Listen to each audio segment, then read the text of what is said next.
And then we also get to this notion of forgiveness, is people want forgiveness and people give forgiveness because we value people and we love them. And the definition I like of forgiveness is when people choose to deny themselves justice to show love and restore relationships. And love is freely given, but it actually costs the giver. Love isn't free to the giver.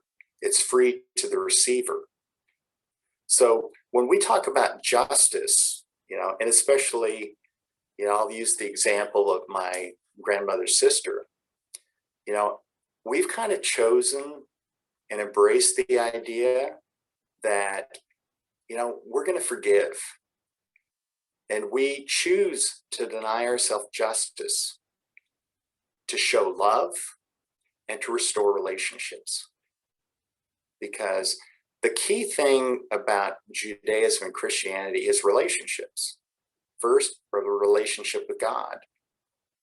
According to the Old Testament and the New Testament, God created us, and I'm oversimplifying, but God created us because he wanted children to love. And he invites us to love him back. It's about a relationship. And then in the Old Testament, what's the second greatest command? First is love the Lord your God with all your heart, mind, soul, and strength. The second is your neighbor as yourself. It's about relationships. Now, we can choose to hold a grudge. We can choose to embrace offense. We can choose, to demand justice forever. Or we can choose to forgive. Forgiveness restores relationships in a way that justice can't. And the question that we have to ask ourselves at some point is, we will likely never truly receive justice in this world, apart from the return of Christ. And when Jesus comes, we're not asking for justice. What are we asking for? Forgiveness, grace, and mercy. That's what we're asking for. And according to Christianity, that's what God gives us.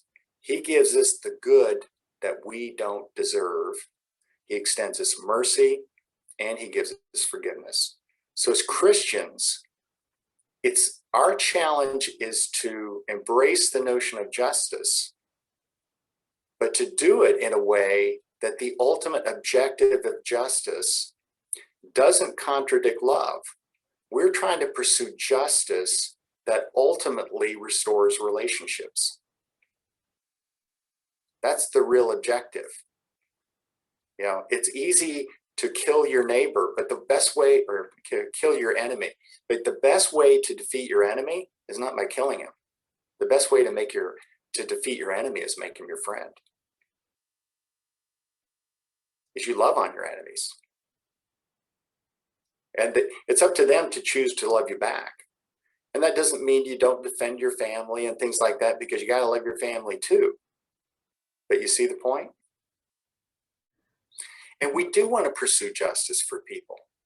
But the ultimate objective of justice is not retribution. The ultimate objective of justice is restoration of relationships. Restoring people to wholeness. It's the Jewish concept was this idea of shalom, which basically meant well-being. Okay, so it was in all areas. It was peace. It was prosperity. It was just living at peace and happily, kind of cohabitating with your neighbors. That's ultimately the objective of justice.